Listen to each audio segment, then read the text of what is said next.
Welcome to the Folktale Project. This is Dan Schulz. Today we have another North American folktale.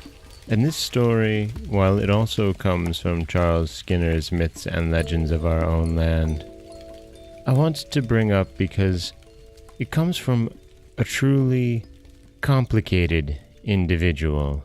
And it's important for us to remember that views and their progressive, liberal, or conservative slant are very much set inside of the time in which they occur.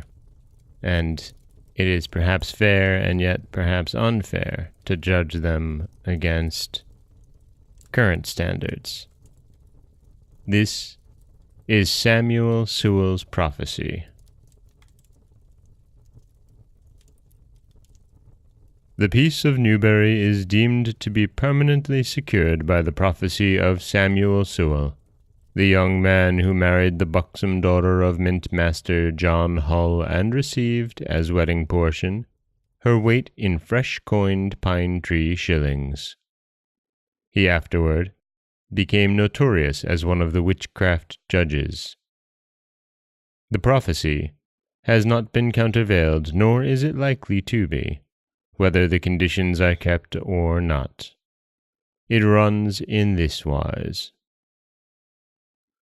As long as Plum Island shall faithfully keep the commanded post, notwithstanding the hectoring words and hard blows of the proud and boisterous ocean, as long as any salmon or sturgeon shall swim in the streams of Merrimack, or any perch or pickerel in Crane Pond, as long as the sea-fowl shall know the time of their coming, and not neglect seasonably to visit the places of their acquaintance, as long as any cattle shall be fed with grass growing in the meadows which do humbly bow themselves before Turkey Hill, as long as any sheep shall walk upon Old Town hills, and shall from thence look pleasantly down upon the river Parker, and the fruitful marshes lying beneath, as long as any free and harmless doves shall find a white oak or other tree within the township to perch or feed,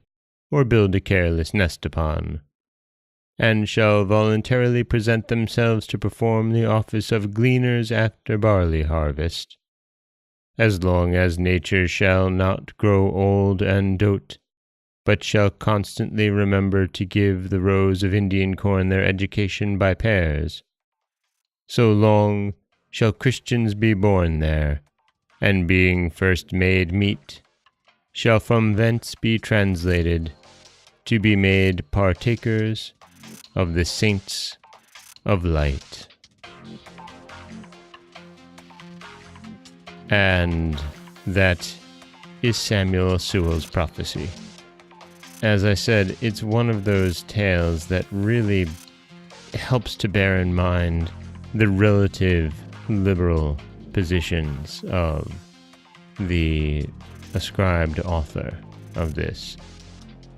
And Samuel Sewall, while he may not seem to be so progressive when looking from our current lens, he was an early abolitionist, even if he didn't hold the highest view of the African American.